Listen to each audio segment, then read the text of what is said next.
What's up, Movie Lounge Nation? So, today we're going to talk a little bit about technology and how phones and everything kind of has morphed into this film related stuff. And we're going to, during this whole conversation we're going to have, is you guys are more than welcome to go in the little chat room on thing on the bottom and just comment and just ask me questions, and I'd be glad to answer them. So, first off, I didn't see Pride and Prejudice. My wife said that jokingly because she knew I would not like it. But instead, we watched The Revenant, and it was a bit like, to me, The Revenant was just boring. It was shot beautifully. Like, I can't take that away from that, but it was just a boring story. It just dragged on for me personally. So that's my thought. It's a beautifully shot film, just not my cup of tea of watching a movie. So that out of the way, if you guys want me to review or look at a movie and give my personal honest thought on it, I'm more than welcome to do that. So let's get into it. So I had a friend ask me about phones and how the phones are kind of jumping into the film aspect of things, and I told him, okay, I'll look into it. And I personally think phones are reaching a point of pretty much really good things. It's doing a lot of cool things that I thought, wow, we would never gotten to in 16 years. But I looked more into it because my friend wanted me to look into the difference between using a film camera and filming on a phone. Now, I'll say this first off. Phones have gotten really good at filming. But I don't think you should use your phone to film something when if you're able to get a camera or have a camera. Like, I have Canon SD. It shoots amazing. I love that thing. And I also have a Samsung Galaxy S7 Edge. Really good camera quality. But I'm going to pick my SD over my phone because my SD can do significantly more. And what I mean by that is you have more to work with a DSLR or a Red camera or Panasonic or a Alexa camera. You have a lot more to do and you can get more depth out of it. A phone camera is only going to get so much. And I even tested out the iPhone 7 Plus, the one with the dual camera, and it's okay. Like, I would never take a phone if I'm able to use a DSLR or a photography camera. I'm still going to use that over my phone because I can still get more. I can do more editing when I'm in post with pictures. And I'll be honest, I use my phone a lot more with taking pictures because I don't carry my camera around. I don't carry the all my lenses, all my equipment. And I think that's the advantage of having a phone versus a camera.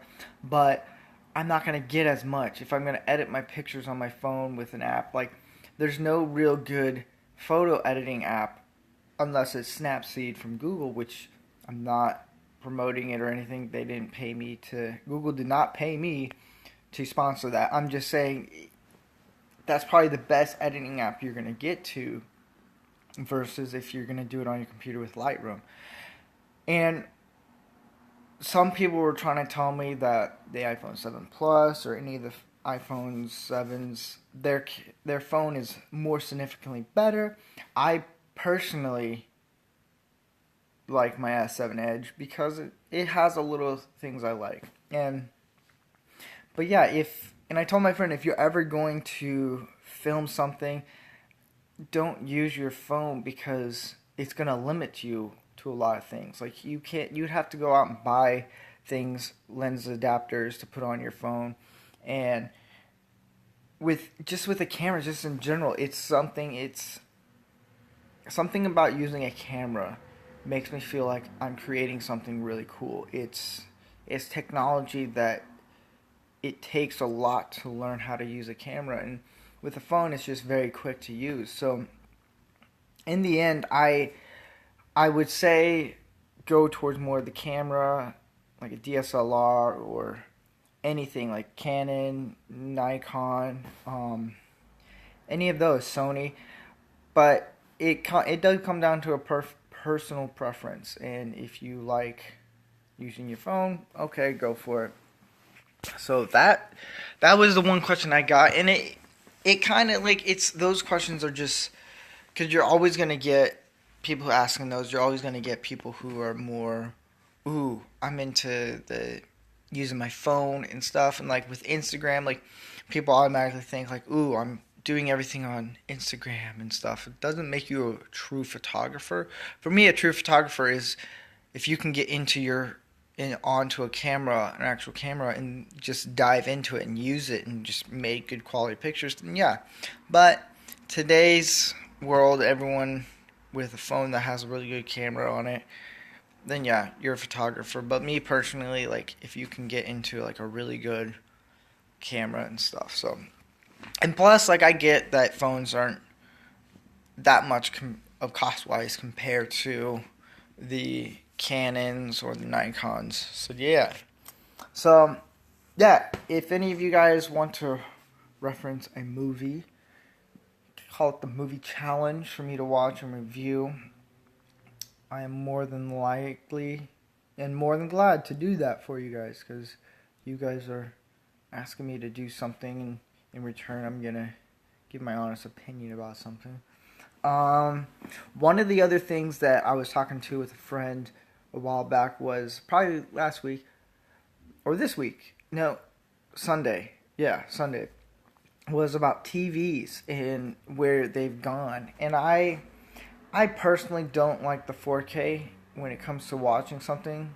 Now, granted, if I'm watching a Blu-ray 4K DVD, it depends on what movie it is. If it's like Lord of the Rings, like something epic and just with good landscape and just epic proportion, then yeah, I would take the time to watch something on that because it actually enriches the colors. Now and I mentioned this in others earlier episodes, that 4K is mainly for for color correcting, because you have this giant screen of resolution, and then you can crop it down to 1080, which makes the colors more bright and more better. And with 4K, you're just color correcting all the things because the image has been blown up to higher resolutions and pixels. And so, for me, like, TVs are getting to this point where the technology has caught up. TVs and technologies have all caught up. And so, and I like what they're doing with the curved TV. That's science to perfection. And I watched, I think it was like a 60 or an 80, somewhere in there, curved 4K TV. And I watched, I think it was Gladiator on the 4K DVD, and it was beautiful. It was just magnificent.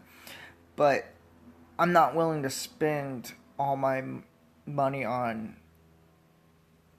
high quality HD movies on anyone. I'm going to be very, very picky. If I have a 4K DVD player, I'm going to be very, very picky on what I get. So that selection is going to be very, very small. And that's mostly for like art films or just films I can study and just go over and like learn from them. Because with any movie that you watch, like the technology in it, if the movie gets higher resolution and better quality, like you can learn more. Like if you're wanting to do color correcting for movies, like you're gonna learn a lot more on movies that are very high quality. And like if you watch The Revenant, for example, like that movie has ridiculous quality with color, and it's gorgeous. And I'll give it to that on that. It's a very gorgeous film.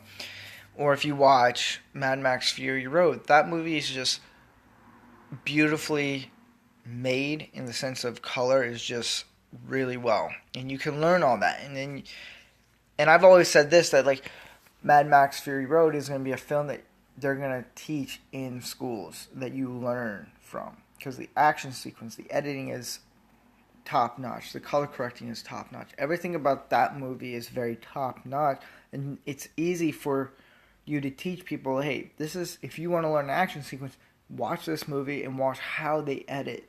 Every sequence is done very precise, and it's a very painstaking editing process because you're going in very, very details and very, very anal about how everything goes, how you're going to cut from one scene next to the other. So that's the gist on that of TV. It's I'm mainly like, if I get a TV, it's going to be up in the high end, but it's mainly, I'm not worried about 4K, and I'm not worried. 3D TVs is not that big anymore. So it comes down to a personal preference in anything you get, anything you buy. It's just all personal preference. These are just my personal opinions on those things, and I'm not, anything I say is never right or wrong. It's just, this is how I view of those things. So yeah, this might be a very, very short episode today. Yeah, if you guys have any questions, by all means ask me about movie sequels, any movie you want me to see. So yeah, and if you want, you can even leave a comment in the Facebook page, or you can email us at themovielounge15@gmail.com, and I'd be glad to answer all your questions. You guys have a good day.